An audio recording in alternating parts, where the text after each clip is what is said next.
Alcibíades hubiera podido reparar sin dificultad esta pérdida de llevar a cabo las operaciones como él pensaba, pero este único desastre permitió a sus enemigos de Atenas adueñarse del poder, ya que su autoridad solo se basaba en su reputación de invencible. Los atenienses no creían que algo fuera imposible a Alcibíades. Si no alcanzaba la victoria era porque no deseaba vencer y, por lo tanto, era un traidor, comprado por el enemigo para destruir Atenas.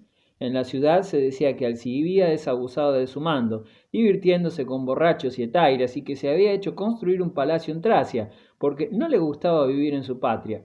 Acusaciones verosímiles, recordados los antecedentes de Alcibíades.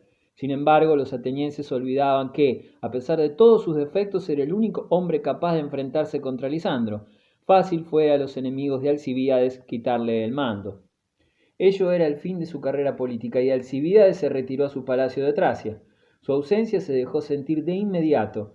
En el verano del 406, Atenas recibió una pésima noticia. Toda la flota ática estaba bloqueada en el puerto de Lesbos. Una vez más, los atenienses reaccionaron de modo admirable, y tanto el gobierno como el pueblo hicieron prodigios para salvar la flota del desastre.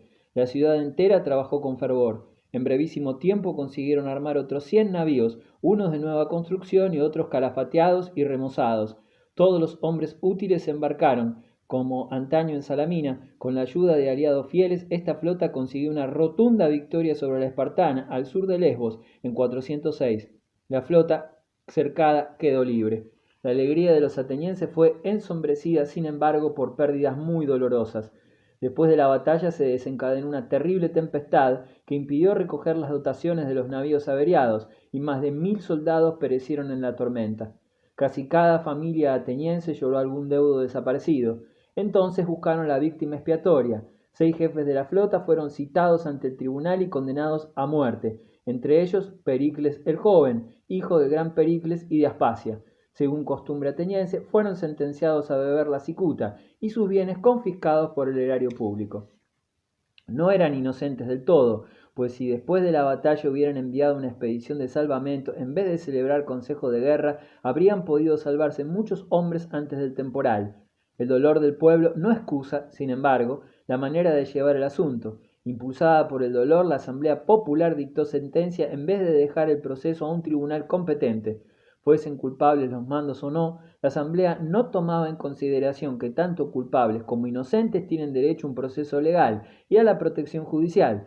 Los atenienses nunca negaron esas garantías a nadie, ni a los peores malhechores. Entonces, ¿por qué tratar así a unos hombres que consiguieron para su pueblo tan brillante victoria? Cuando Sócrates señaló que el procedimiento no era un proceso, sino un asesinato con apariencias judiciales, la Asamblea replicó: tenemos derecho a hacer lo que nos parezca, lo que equivale a decir que la voluntad del pueblo es ley, juicio que demuestra la decadencia de la opinión política ateniense en esta época. Más tarde, los atenienses, percatándose del error, querrían detener y acusar a quienes habían empujado al pueblo a dictar esta sentencia, pero los culpables conseguirían huir, teniendo que pagar el pueblo en lugar suyo. La victoria de Lesbos fue motivo de nuevas propuestas de paz por parte de Esparta, que los atenienses volvieron a rechazar, desafiando una vez más a la suerte. Lisandro se encargó de hacérselo sufrir.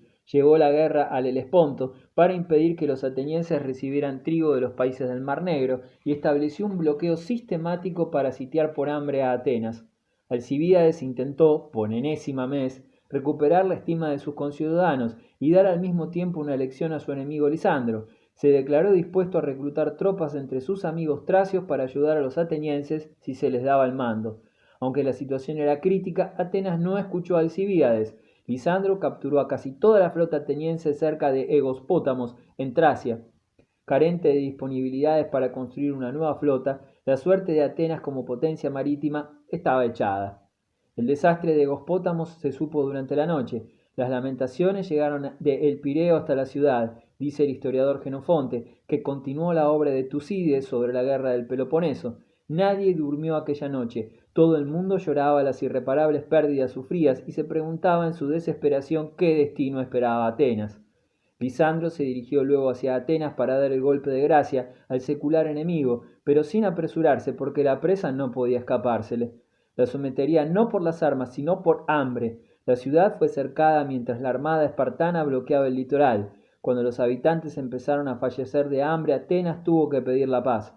ante la asamblea espartana, los enviados atenienses tuvieron que habérselas no solo con los espartanos, sino también con sus aliados corintios y tebanos, que odiaban tanto a los atenienses que pidieron arrasar la ciudad y vender los habitantes como esclavos.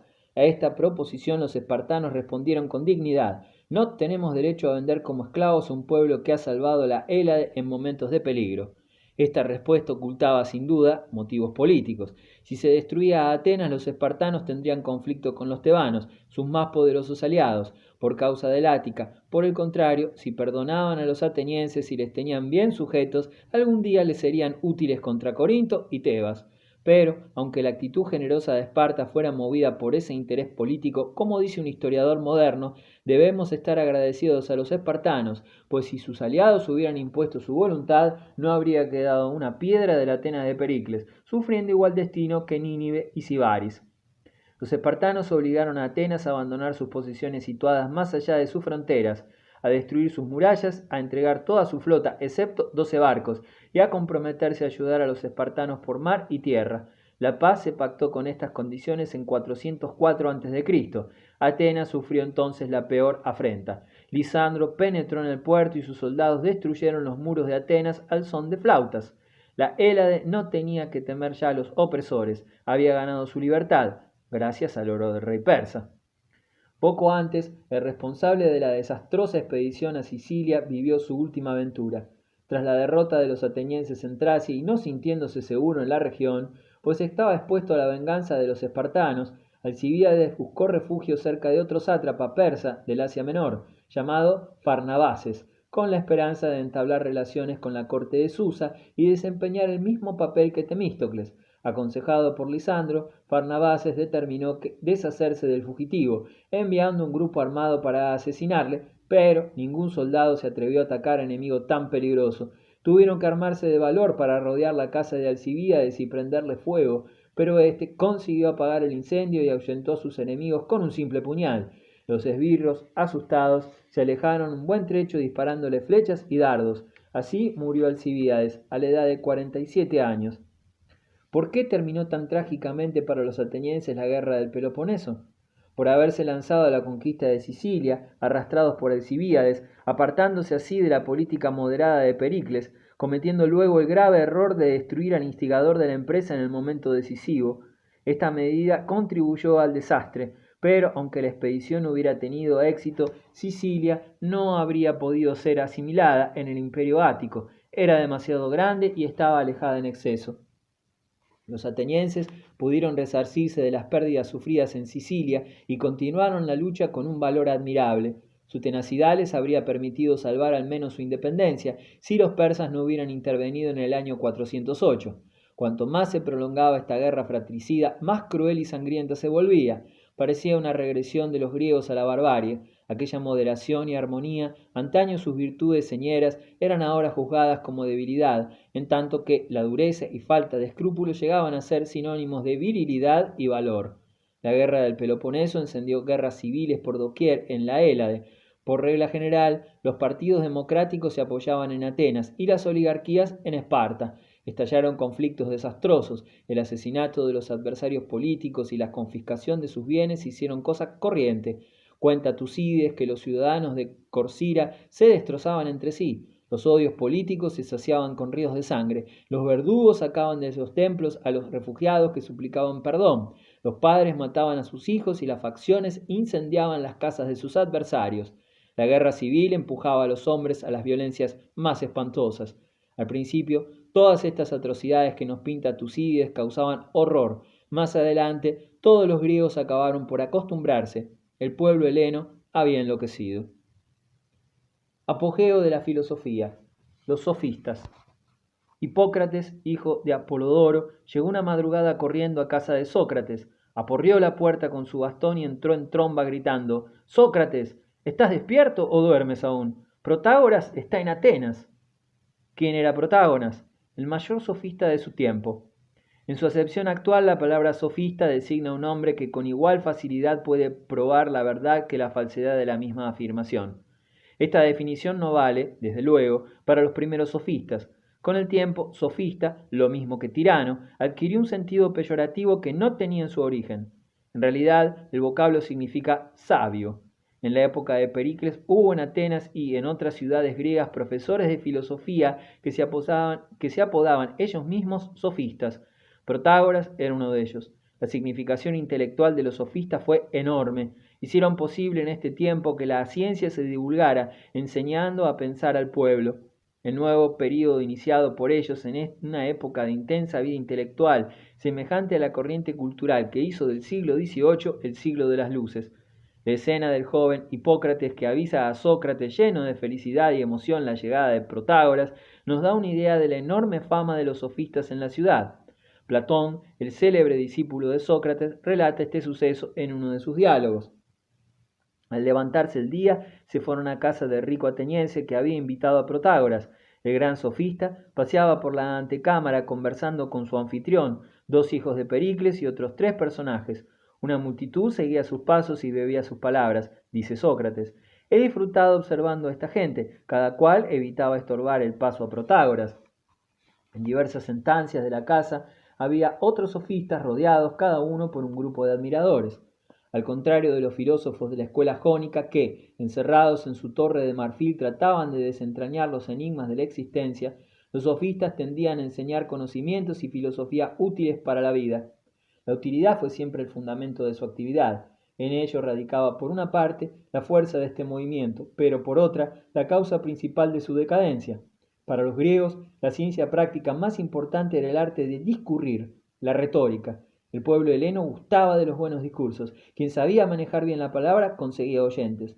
En uno de los diálogos de Platón, un sofista afirma que la retórica da al hombre el poder de reinar sobre los demás y hacer de ellos sus esclavos. El comerciante que acumula dinero, dice el sofista, no recoge para él, sino para otro, para quien domina la palabra y puede persuadir a las masas, pues, en verdad, no hay asunto que no pueda ser tratado por un orador ante el pueblo con más persuasión que por cualquier especialista. Tan grande es el poder de la elocuencia. Gracias a su dialéctica, Protágoras se vanagloriaba de convertir el argumento más débil en el más sólido. Ninguna idea científica o convicción está tan vigorosamente sistematizada que no pueda ser pulverizada por la fuerza mágica de la elocuencia. Protágoras hace observar que cada cosa es susceptible de 2 interpretaciones distintas y las 2 capaces de defenderse a la vez. La verdad absoluta no existe, solo hay opiniones y maneras de ver. Aunque los sofistas ponían por las nubes el arte del bien hablar, estaban convencidos, sin embargo, de que este arte producía sus mejores frutos cuando se acompañaba de conocimientos suficientes. Así, los sofistas dignos de tal nombre se preocupaban de dominar todas las ciencias para enseñar a sus alumnos a hacerse buenos ciudadanos. Además, para satisfacer el ansia de saber que crecía sin cesar, se necesitaban hombres versados en muchas materias. Sin embargo, el movimiento sofista se atascó luego en apariencias de conocimiento, más bien que en lograr un saber real. Su técnica derivó muy pronto en una manifestación de la retórica. El sofisma degeneró en argucia abogadil y en pirueta verbal. ¿La enfermedad es buena o mala?, preguntaban los sofistas, y cuando les contestaban que la enfermedad era mala, respondían con aire de triunfo: no, para el médico no. ¿Es una desgracia la muerte? No, por cierto, para quien vende ataúdes. Y tenían preguntas tan tortuosas como estas: ¿se miente cuando uno no dice la verdad pero no la oculta? Los sofistas de esta categoría sentían especial afición por explicar las cosas más opuestas. Un ejemplo de la habilidad de los sofistas para demostrar el absurdo: aquello que tuve y ahora no tengo, ¿lo he perdido?